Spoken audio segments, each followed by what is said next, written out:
ಚೆನ್ನಾಗಿದೆಯಾ ಸ್ವಾತಿ? ಹ್ಞೂನಕ್ಕ. ತುಂಬ ನೋವು ಅನುಭವಿಸ್ಬಿಟ್ಟೆ. ತುಂಬ ನೋವು. ಬಿಡಕ್ಕ, ಚೆನ್ನಾಗಾಗ್ತೀಯ ಬಿಡು. ನೀನೇನು ಬೇಜಾರು ಮಾಡ್ಕೊಂಬಕ್ಕೆ ಹೋಗ್ಬಿಡ, ಚೆನ್ನಾಗಾಗ್ತೀಯ ಬಿಡು. ನೋಡಮ್ಮ, ನೋಡಿ ಎಷ್ಟು ನೋವು ಅನುಭವಿಸ್ದೆ, ಎಷ್ಟು ಕಷ್ಟ. ಯಪ್ಪ, ಈಗಳಮ್ಮ ಇಂಥ ನೋವು ಯಾರಿಗೂ ಬೇಡಮ್ಮ. ಎದ್ದಾಗಿಂದ ಬೈಗಾಗತ್ತಕ್ಕ ನೋವು ನೋವು ನೋವು ಅಂತಾರೆ. ರಾತ್ರಿ ಎಲ್ಲನ ಬಾಟ್ಲಿ ಹಾಕಿದ್ದು ಎಷ್ಟು ನೋಡು ನೋವು ಅನುಭವಿಸ್ಬೇಕು. ಭಾಳ ಕಷ್ಟ ಕಣಮ್ಮ. ಬೇಡ ಯಾಕ, ಇಂಥದ್ದು ಮಾತ್ರ ಯಾರಿಗೂ ಆಗಬಾರ್ದು. ನನಗೆ ಅದನ್ನ ನೆನೆಸ್ಕೊಂಡ್ರೆ ತುಂಬ ಭಯ ಆಗ್ತದೆ ಅಮ್ಮ. ಅಂಥದ್ದು ಮಾತ್ರ ಬೇಡ ಯಪ್ಪ, ತುಂಬ ನೋವು. ಧೈರ್ಯವಾಗಿರು, ಇನ್ನೇನು ಮಾಡೋಕ್ಕಾಗುತ್ತೆ. ಒಬ್ಬರಾದ್ರೂ ಬಂದಿಲ್ವಲ್ಲ, ಅವ್ರ ಅತ್ತೆರಿದ್ದಾರೆ, ಅವ್ರ ಅಜ್ಜಿ ತಾತ, ಅವ್ರ ದೊಡ್ಡಪ್ಪ ದೊಡ್ಡಮ್ಮ, ದೊಡ್ಡಮ್ಮನ ಮಕ್ಕಳು ಎಲ್ಲರೂ ಇದ್ರೂ ನೋಡ, ಅವ್ರ ಅತ್ತೆರಾಗಲಿ ಒಬ್ಬರಾದ್ರೂ ಬಂದಿಲ್ಲ. ಸುಮ್ಮನೆ ಹೆಣ್ಣು ಮಾತ್ರ ಕೊಡ್ರಿ ಅಂತ ಕೇಳ್ತಾರೆ. ಅದಕ್ಕೆ ಮತ್ತೆ ಇಂಥವ್ರಿಗೆಲ್ಲ ಹೆಣ್ಣು ಕೊಡಬಾರ್ದು ಅನ್ನೋದು. ಅಲ್ಲ, ಒಬ್ಬರಾದ್ರೂ ಬಂದಿಲ್ಲ ನೋಡೋಕ್ಕೆ. ಪಾಪ ಇಷ್ಟೆಲ್ಲ ಆದ್ರೂ ನಮ್ಮ ಕಡೆಗಳ ಸರಿಯಪ್ಪ. ನಮ್ಮ ಅಮ್ಮಯ್ಯರ ದೊಡ್ಡಮ್ಮ ಅವರೆಲ್ಲನ ನಮಗೆ ಭಾಳ ಇದು ಮಾಡ್ತಾರೆ. ಎಷ್ಟು ಚೆನ್ನಾಗಿ ನೋಡ್ಕೊಂತಾರೆ ಗೊತ್ತೇ. ಎಲ್ಲೇದಾರಮ್ಮ ಲೊಡೆಯರು ಇಬ್ರು. ಏನು ಹಂಗೆ ಆಡ್ಕೊಂಡು ಹೋಗ್ತಾರೆ. ಅವ್ರು ನೋಡಕ್ಕೆ ಬರ್ತಾರೆ. ನಮ್ಮ ಹೆಣ್ಣು ಕೇಳಿರು ಕೊಡಲಿಲ್ಲ ಎಂಬ ಸಿಟ್ಟಿಗೆ ಇವಳಿಗೆ ಮಾಡಿದ್ಕೋ ಅತ್ಕೊನು, ಅಯ್ಯೋ ಹೆಣ್ಣು ಕೇಳಿವಿ ಕೊಡಲಿಲ್ಲ, ಸರಿಯಾಗಿ ಮಾಡಿದ್ಲು ಅಂತ ಕೇಕ್ ಹಾಕೊಂಡು ಹೋಗ್ತಾರೆ. ಅವ್ರು ಬರ್ತಾರೆ ನೋಡೋಕೆ ನಮ್ಮ ಮಗಳನ್ನ. ಅವ್ರು ಅಲ್ಲ ಇಲ್ಲಿ ಆ ಸಂಗೀತನ ಮನೆ, ದೀಪಿ ಸಂತಪ್ಪರ ಮನೆಗೆಲ್ಲ ಉಂಡ್ಕೊಂಡು ಓಡಾಡ್ಕೊಂಡು ಮೇಲ್ದಾಡ್ಕೊಂಡು ಇದ್ದಾರೆ. ಪಾಪ ನೋಡೋಕ್ಕಾದ್ರೂ ಬರ್ಬೇಕಾ? ನೋಡಿ, ಯಾರ್ಯಾರು ಬಂದಿಲ್ಲ, ನನ್ನಂತವಳು ಬಂದಿದ್ದೀನಿ. ಅದಕ್ಕೆ ಕಣಮ್ಮ, ಕಡೆಗಳವ್ರಿಗಿನ್ನ ನಮ್ಮರು ಆಸೆ ಅಂತ ಹೇಳೋದು. ನಮ್ಮರು ಆಸೆ ಕಣಮ್ಮ, ನಮ್ಮರೇ ಬೆಸ್ಟು.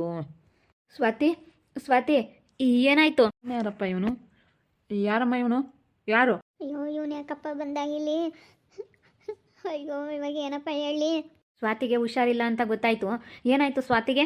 ಹೋಗೋ ಲೋಫರ್, ನೀನು ಮಾಡಿರೋದ್ರಿಂದ ಇವತ್ತು ನಮ್ಮ ಅಕ್ಕ ಎಷ್ಟು ನೋವು ಅನುಭವಿಸ್ತಾ ಇದ್ದಾಳೆ ಗೊತ್ತೇ? ನಿನ್ನಿಂದಲೇ ಎಲ್ಲ ಆಗಿರೋದು. ನನ್ನಿಂದ ಏನಾಯ್ತು ಅಮಿತು? ಏನಕ್ಕೆ ಹಂಗಾಡ್ತಾ ಇದೀಯಾ? ಯಾಕೆ? ನನಗೆ ಸ್ವಾತಿನ ಕಂಡ್ರೆ ತುಂಬ ಇಷ್ಟ. ಸ್ವಾತಿ ಅಂತಂದರೆ ನನ್ನ ಜೀವ. ಅವಳು ಯಾಕೋ ಈ ವಾರದಿಂದಲೂ ಫೋನ್ ಮಾಡಿಲ್ಲ ನನ್ನ ಜೊತೆ. ಯಾಕೋನೋ ಮಾತಾಡ್ತಾ ಇಲ್ಲ, ತುಂಬ ಬೇಜಾರು ಮಾಡ್ಕೊಂಡಿದ್ದಾಳೆ. ನನಗೆ ಯಾರೋ ಹೇಳಿದ್ರು ಈ ರೀತಿ ಸ್ವಾತಿಗೆ ಹುಷಾರಿಲ್ಲ, ಹಾಸ್ಪಿಟಲ್ ಅಂತ ಹೇಳೋ. ಫ್ರೆಂಡು ಬಂದಿದ್ಲಂತೆ. ಅವಳು ನನಗೆ ಫೋನ್ ಮಾಡಿದ್ಲು, ಮಂಜು ಫೋನ್ ಮಾಡಿ ವಿಷಯ ತಿಳಿಸಿದ್ಲು. ಸಿದು ತುಂಬ ಪೇನ್ ಅನುಭವಿಸ್ತಾ ಇದ್ದಾಳೆ, ಎಲ್ಲ ಯಾಕೋ ಹುಷಾರಿಲ್ಲ ಅಂತೇಳಿ ಮಂಜು ಹೇಳಿದ್ಲು. ಯಾಕೆ, ಏನಾಯಿತು? ಯಾವ ನೀನು ಇಲ್ಲಿಗೆ ಯಾಕೆ ಬಂದವನಿ? ಯಾವನ ನೀನು? ಇಲ್ಲಿಂದ ಹೊರಟೋಗು. ನಿನ್ನ ಮುಖ ತೋರಿಸ್ಬೇಡ. ನೀನು ಮಾಡಿರೋ ಇದಕ್ಕೆ ನಾನು ಇವತ್ತೆಷ್ಟು ನೋವು ಅನುಭವಿಸ್ತಾ ಇದ್ದೀನಿ ಗೊತ್ತಾ? ಈ ಲೋಪರೇ ಅದಕ್ಕೆಲ್ಲ ಕಾರಣ. ನೋಡಲೇ, ಗೊತ್ತಾಗಲ್ವೇ ನಿನಗೆ? ಲೋಪರ್ ನನ್ನ ಮಗನೇ, ನೀನೇನಾ? ನಡಿ ಆಚೆಗೆ, ನಡಿಯಲೇ. ಈಗ ಪೊಲೀಸ್ ಕರೆಸ್ಬೇಕಾಗುತ್ತೆ, ನಡಿ ಆಚೆಗೆ. ಇವನೇ ಅಪ್ಪ, ಈ ಮನೆ ಆಳನೆ ಅಪ್ಪ. ಅದಕ್ಕೆ ಕಾರಣ ಈ ಮನೆ ಆಳನೆ. ನೋಡಿ ಮಾವ, ಸ್ವಲ್ಪ ಅರ್ಥ ಮಾಡ್ಕೊಳ್ಳಿ. ನಾನು ಸ್ವಾತಿನ ತುಂಬ ಇಷ್ಟಪಟ್ಟಿದ್ದೀನಿ. ಈಗ ನನ್ನಿಂದ ಈ ತಪ್ಪಾಗಿರೋದ್ರಿಂದ ನಾನು ಸ್ವಾತಿನ ಮದುವೆ ಆಗೋದಕ್ಕೆ ಇಷ್ಟಪಡ್ತೀನಲ್ಲ. ನೀವೆಲ್ಲ ಯಾಕೆ ಕರ್ಕೊಂಬಂದು ಈ ರೀತಿ ಎಲ್ಲ ಮಾಡೋಕ್ಕೆ ಹೋದ್ರಿ? ಹಿಂಗೆ ನನಗೆ ವಿಷಯ ತಿಳಿಸಿದ್ರೆ ಸಾಕಾಗಿತ್ತು, ನಾನು ಮದುವೆ ಆಗ್ತಾ ಇದ್ದೆ. ಯಾಕೆ ಹಿಂಗೆಲ್ಲ ಸುಮ್ಮನೆ ಸಮಸ್ಯೆಗಳು ಮಾಡ್ಕೊಂಬಕ್ಕೆ ಹೋದ್ರಿ? ಲೋಪರ್ ಮುಂಡೆ ಯಾರು ಅಂತ ಕೇಳಿರೋ ಹೇಳಲಿಲ್ಲ. ಈಗ ನೋಡು, ಅವನೇ ಬಂದಿದ್ದಾನೆ. ಅಲ್ಲ ಕಣು, ನಿನ್ಗೇನು ನಾಚಿಕೆ ಆಗಲ್ಲ ಅಲ್ಕ ನನ್ನ ಮಗನೇ? ಇವತ್ತು ನೀನು ಮಾಡಿರೋ ಇದರಿಂದ ನನ್ನ ಮಗಳು ಎಷ್ಟು ನೀನು ಮಾಡಿರೋ ತಪ್ಪಿಂದ ನನ್ನ ಮಗಳು ನೋವು ಅನುಭವಿಸ್ಬೇಕಾಯ್ತು ಗೊತ್ತೇ? ನೀನು ಹಿಂಗೆ ಮಾಡಿ ನೀನೆಲ್ಲ ಹೋಗಿದ್ಯಲ್ಲ, ಗೊತ್ತಾಗಲ್ವೇ ನಿನಗೆ?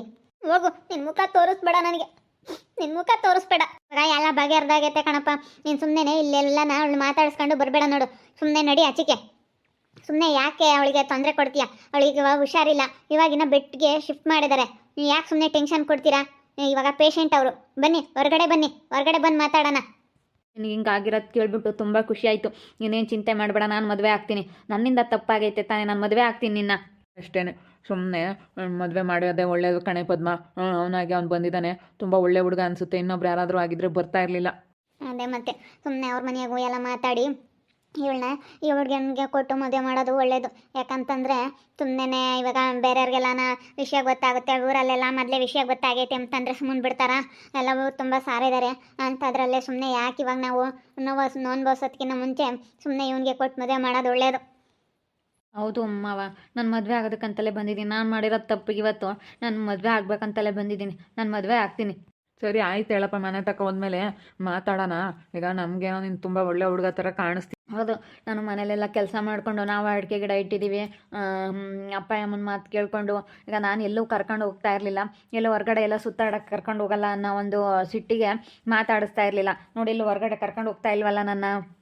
ಅಂತೇಳಿ ಬೇಜಾರ ಮಾಡಿಕೊಂಡು ಸ್ವಾತಿನ ಮಾತಾಡ್ಸೋದಕ್ಕೆ ಕೈ ಬಿಟ್ಲು.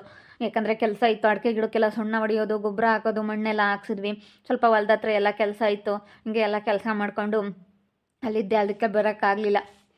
ಅಯ್ಯೋ ಇವಳೇನ ಇವಾಗ ಇವ್ನು ಮದುವೆ ಆಗ್ಬಿಟ್ರೆ ನಮ್ಮ ಅಣ್ಣಗೆ ಇನ್ಮಿಲ್ದಂಗೆ ಆಗುತ್ತೆ. ಈ ನನ್ನ ಮಗನ ಮದುವೆ ಆಗಕ್ಕೆ ಬಿಡಬಾರ್ದು.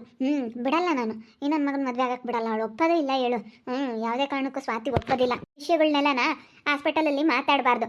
ಸ್ವಾತಿ ನೋಡು, ಇಲ್ಲಿ ಮಾತಾಡೋದಕ್ಕೆ ಬಂದಿದ್ದಾನೆ ಅಲ್ಲ, ನೀನು ಮಾಡಿರೋದ್ರಿಂದ ಅವಳು ಎಷ್ಟು ನೋವು ಅನ್ಬೋಸಿದ್ದಾಳೆ. ಸುಮ್ಮನೆ ಬಾ, ಹೊರಗೆ ಹೋಗ್ಬರ್ರಿ. ಅಣ್ಣ ಇಲ್ಲೆಲ್ಲ ಮಾತಾಡಬೇಡ ಶಂಕರಣ್ಣ. ಪದ್ಮಕ್ಕ ಹೊರಗಡೆ ಹೋಗಿ ಮಾತಾಡ್ರಿ. ಸುಮ್ಮನೆ ಅವಳಿಗೆ ಡಿಸ್ಟರ್ಬ್ ಆಗುತ್ತೆ. ಎಷ್ಟು ನೋವು ಅನ್ಬೋಸಿದ್ದಾಳೆ. ನೀವು ನೋಡಿದ್ರೆ ಅವಳು ನೋವಲ್ಲಿದ್ದಾಳೆ. ನೀವು ಮದುವೆ ವಿಚಾರ ಮಾತಾಡ್ತಾ ಇದ್ದೀರಾ. ಅಲ್ಲ, ನಾನು ಹೇಳೋದಕ್ಕೆ ಬಂದೆ. ನಾನೇ ಖರ್ಚೆಲ್ಲ ನೋಡ್ಕೊತೀನಿ. ನಾನು ಖರ್ಚೆಲ್ಲ ನೋಡ್ಕೊಂಡು ನಾನು ಮದುವೆ ಆಗ್ತೀನಿ.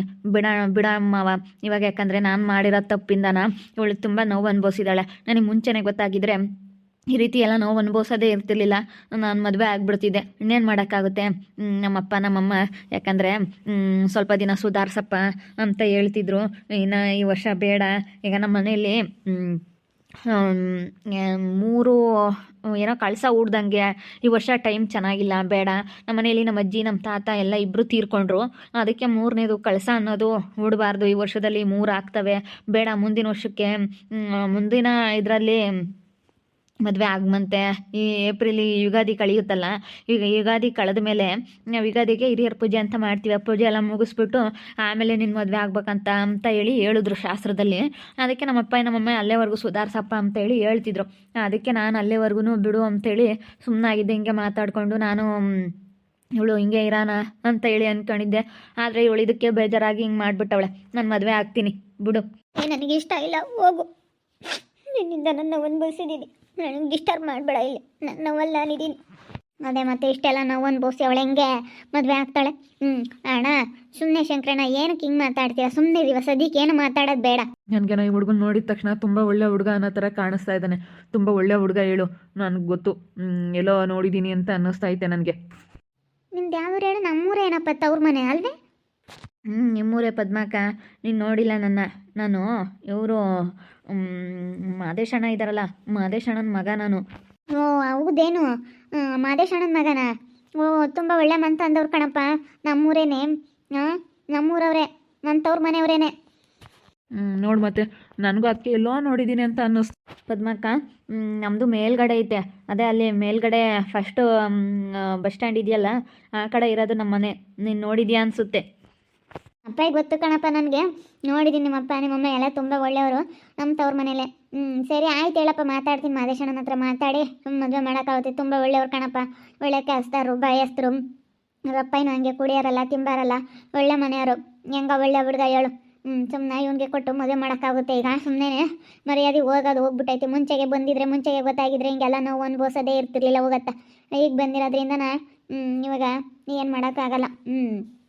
ಆಗೋದಾಗ್ಬಿಟ್ಟೈತೆ. ಇನ್ನು ಮದುವೆ ಮಾಡಿಕೊಡ್ಬೇಕು ಅಷ್ಟೇ. ಇನ್ನೇನು ಮಾಡೋಕ್ಕಾಗುತ್ತೆ? ಈಗ ಬೇರೆಯವ್ರಿಗಂತೂ ಕೊಡೋಕ್ಕಾಗಲ್ಲ ಕಣಪ್ಪ ನಾವು. ಸುಮ್ಮನಿರಪ್ಪ, ಇವಾಗ ಇಲ್ಲಿ ಮಾತಾಡೋದೇ ಅಲ್ಲ. ಅಲ್ಲಿಗೆ ಹೋದ್ಮೇಲೆ ಮಾತಾಡೋಣ. ಮನೆ ತಕ್ಕ ಹೋದ್ಮೇಲೆ. ಇವಾಗ ಇವನು ಈಗ ಬಂದಿದ್ದಾನೆ. ಇವನಿಗೆ ಹೆಂಗೆ ಗೊತ್ತಾಯಿತು ವಿಷಯ? ಮಂಜು ಹೇಳಿದ್ಲಂತೆ ನನ್ನ ಫ್ರೆಂಡು. ಇವನಿಗೆ ಹೆಂಗೆ ಗೊತ್ತಾಯ್ತು ಏನೋ? ಇವನಿಗೆ ಏನು ಹೇಳಬೇಕೋ ಏನೋ ಒಂದು ಅರ್ಥ ಆಗ್ತಾಯಿಲ್ಲ. ಹೋಗತ್ಲಾಗ ಇವಾಗ ಸವಾಸಲ್ಲ. ನನಗಂತೂ ಇವನು ಮದುವೆ ಆಗೋದಕ್ಕೆ ಇಷ್ಟ ಇಲ್ಲ. ಯಾಕಂದರೆ ನಾನು ಇವಾಗ ಜೀವನ ಇಷ್ಟಪಡ್ತಾ ಇದ್ದೀನಿ. ಜೀವನ ತುಂಬ ಒಳ್ಳೆ ಹುಡುಗ. ನಾನು ಜೀವನ ಇಷ್ಟಪಡಬೇಕಾದ್ರೆ ಇವನ್ನ ಹೆಂಗೆ ಒಪ್ಕೊಂಡ್ಲಿ? ನಮ್ಮಮ್ಮಯ್ಯ ಇವಾಗ ನಮ್ಮೂರು ಹುಡುಗನೇ ಅಂತ ನಮ್ಮಮ್ಮಗೆ ಗೊತ್ತಾಗ್ಬಿಡ್ತು, ಅವ್ರ ತವ್ರ ಮನೆ ಹುಡುಗ ಅಂತೇಳಿ. ಇವಾಗ ನಮ್ಮಮ್ಮಗೆ ಗೊತ್ತಾಗ್ಬಿಟ್ರೆ ಏನಿಲ್ಲ ನೋಡು. ಒಟ್ಟಿನಲ್ಲಿ ನೋಡಿಲ್ಲ ನಮ್ಮಮ್ಮಯ್ಯ. ಒಟ್ಟಿನಲ್ಲಿ ಅವ್ರ ತವ್ರ ಮನೆಯರೇ ಅಂತಂದರೆ ನಮ್ಮಮ್ಮಗೆ ಸ್ವಲ್ಪ ಪ್ರೀತಿನೇ ಜಾಸ್ತಿ ಇರುತ್ತೆ. ಇವಾಗ ಏನು ಮಾಡಬೇಕಪ್ಪ? ಹೆಂಗೆ ಹೇಳ್ಬೇಕಪ್ಪ? ನನ್ನ ನೋವಲ್ಲಿ ನಾನಿದ್ದೀನಿ, ನೋವು ಬೇರೆ ನನಗೆ ಜಾಸ್ತಿ. ಅಪ್ಪ ಇವಾಗ ಒಂದು ಸ್ವಲ್ಪ ಕಡಿಮೆ ಆಗ್ತೈತೆ. ಬೆಡ್ಗೆ ಹಾಕ್ದಾಗಿಂದಲೂ ಸ್ವಲ್ಪ ನಾನು ನೋವು ಕಡಿಮೆ ಆಗ್ತಾಯಿದೆ. ಅಯ್ಯಪ್ಪ ಎಷ್ಟು ನೋವು ತಿಂದು ಎಷ್ಟೆಲ್ಲ ಇದು ಮಾಡ್ಕೊಂಡಪ್ಪ. ಅಯ್ಯಪ್ಪ ಅಂಥ ಕಷ್ಟ ಯಾರಿಗೂ ಬೇಡ. ಯಪ್ಪ ಭಾಳ ಕಷ್ಟಪ್ಪ ಅಂಥದ್ದು ಮಾತ್ರ ಯಾರಿಗೂ ಬೇಡ. ನಾನು ನೋಡ್ಕೊಂತೀನಿ. ಸ್ವಾತಿನ ಬಿಟ್ಟು ಹೋಗಲ್ಲ. ಚೆನ್ನಾಗಿ ನೋಡ್ಕೊಂತೀನಿ. ನಮ್ಮವ ಇವಾಗ ನಾನು ಮಾಡಿರೋ ತಪ್ಪಿದ್ರೆ ಸ್ವಾತಿ ತೊಂದರೆ ಆಗೈತಲ್ಲ, ನಾನೇ ಹಾಸ್ಪಿಟ್ಲಿಗೆ ಖರ್ಚೆಲ್ಲ ತೋರಿಸಿ ನಾನು ಮದುವೆ ಆಗ್ತೀನಿ. ಸುಮ್ಮನಿರಿ ಮಾವ. ನೋಡಿದ್ರಲ್ಲ ವೀಕ್ಷಕರೇ, ನಮ್ಮೂರು ಹುಡುಗನೇ ಸ್ವಾತಿ ಇಷ್ಟಪಟ್ಟಿರೋಂಥ ಹುಡುಗ ಬಂದವನೇ. ನಾವು ಮುಂಚೆ ಕೇಳ್ತಿದ್ವಿ, ಅವಳು ಏನು ಹೇಳ್ತಿರ್ಲಿಲ್ಲ. ಯಾರ ಬೇಡ ಮಾತ ಹೋಗ್ಲಿ ಬಿಡು ಅಂಬಾಳು ಹೇಳಿರಲಿಲ್ಲ ಅವಳು ಯಾವ ಹುಡುಗ ಅಂತೇಳಿ. ಅದಕ್ಕೇ ನಾವು ಇವತ್ತು ಸುಮ್ಮನೆ ಇವಾಗ ಅವಳೇ ನೋವಲ್ಲಿದ್ದಾಳೆ ಅಂತ ನಾವು ಯಾರು ಕೇಳಕ್ಕೆ ಹೋಗಿರಲಿಲ್ಲ. ಇವಾಗ ಅವನೇ ಬಂದಿದ್ದಾನೆ, ಯಾರೋ ಹೇಳಿದ್ರಂತೆ ಅವ್ರ ಫ್ರೆಂಡ್ ಹುಡುಗಿ ಯಾರೋ ಫೋನ್ ಮಾಡಿ ಹೇಳಿದಾಳೆ, ಗೊತ್ತಾಗ್ಬಿಟ್ಟೈತೆ ವಿಷಯ. ಪಾಪ ಅದಕ್ಕೆ ಬಂದಿದ್ದಾನೆ. ಇನ್ನೊಬ್ರು ಯಾರಾದರೂ ಆಗಿದ್ರೆ ತಪ್ಪಿಸ್ಕೊಳ್ಳೋರು. ತುಂಬ ಒಳ್ಳೆ ಹುಡುಗ, ನಮ್ಮೂರು ಹುಡುಗನೇ. ಆದರೆ ನಾನು ಅವ್ನು ನೋಡಿಲ್ಲ. ಅವರು ಸ್ವಲ್ಪ ಮೇಲ್ಗಡೆ ಇರೋದು ಅವ್ರ ಮನೆ. ಅವ್ರ ಅಪ್ಪನ್ನೆಲ್ಲ ನೋಡಿದ್ದೀನಿ. ನನಗೆ ಅವ್ರ ಅಪ್ಪ, ಯಾಕಂದರೆ ಇಷ್ಟು ಚಿಕ್ಕವರಿದ್ದಾಗ ಹುಡುಗರು ನೋಡಿರ್ತೀವಿ, ಆಮೇಲೆ ನಾವು ಮದುವೆ ಆಗಿ ಬಂದಿರ್ತೀವಿ, ನಮ್ಮ ಪಾಡಿ ನಾವು ಗಂಡನ ಮನೇಲಿ ಇರ್ತೀವಿ, ನೋಡಿಲ್ಲ ಈ ಹುಡುಗನ್ನ ನಾನು ಅಲ್ಲಿ. ಯಾಕಂದರೆ ಅವ್ರ ದೊಡ್ಡಮ್ಮನ ಮನೆಯಲ್ಲ ಅವ್ರ ಚಿಕ್ಕಮ್ಮನ ಮನೆಯಲ್ಲ ಇದ್ದ ಫಸ್ಟು ಚಿಕ್ಕವನಿದ್ದಾಗ ಅಂತ ಕೇಳ್ಪಟ್ಟಂಗೆ ಆಯಿತು. ಅದಕ್ಕೆ ಇವಾಗ ಅವನೇ ಬಂದಿದ್ದಾನೆ. ಅವ್ರ ಅಪ್ಪ ಮಾತ್ರ ತುಂಬ ಒಳ್ಳೆಯದು, ಅವರಪ್ಪ ಅವರಮ್ಮ ಎಲ್ಲರೂ ಒಳ್ಳೆಯವ್ರೆ ಅವ್ರ ಮನೆಯಾಗೆ. ಅದಕ್ಕೆ ಅತ್ಲಾಗೆ ಸುಮ್ಮನೆ ಕೊಟ್ಟು ಮದುವೆ ಮಾಡೋಣ ಅಂತ ಅಂದ್ಕೊಂಡಿದ್ದೀವಿ. ಈಗ ಹಿಂಗೆ ಆಗ್ಬಿಟ್ಟೈತೆ. ಮುಂಚೆಗೆ ಆಗಿದ್ರೆ ಇದೆಲ್ಲ ನಾನು ಬೇಡವೇ ಬೇಡಲ್ಲ, ಸುಮ್ಮನೆ ಮದುವೆ ಮಾಡಿಕೊಟ್ಟಿದ್ರೆ ಯಾವುದೂ ಇರ್ತಿರ್ಲಿಲ್ಲ. ಅದ್ಲಾಗೆ ಇಂಥದ್ದೆಲ್ಲ ಹಾಸ್ಪಿಟ್ಲಿಗೆ ಬರೋ ಅಂಥದ್ದೇ ಇರ್ತಿರ್ಲಿಲ್ಲ. ನೋಡ್ತಾ ಇರಿ, ನಾನು ಆಗ್ಬೋದಂತ ಮುಂದಿನ ಭಾಗದಲ್ಲಿ ನೋಡ್ತಾ ಇರ್ರಿ. ಹಾಗೆ ವಿಡಿಯೋ ಬಗ್ಗೆ ನಿಮ್ಮ ಅಭಿಪ್ರಾಯನ ಕಮೆಂಟ್ ಮಾಡಿರಿ. ಹಾಗೆ ವಿಡಿಯೋ ಇಷ್ಟ ಆಗಿದ್ದರೆ ಲೈಕ್ ಮಾಡಿ, ಶೇರ್ ಮಾಡಿ. ಇನ್ನೂ ಯಾರ್ಯಾರು ನಮ್ಮ ಚಾನಲ್ ಸಬ್ಸ್ಕ್ರೈಬ್ ಮಾಡ್ಕೊಂಡಿಲ್ಲ ತಪ್ಪದೆ ಕೂಡಲೇ ಸಬ್ಸ್ಕ್ರೈಬ್ ಮಾಡ್ಕೊಳ್ಳಿ. ಓಕೆ ವೀಕ್ಷಕರೇ, ಧನ್ಯವಾದಗಳು.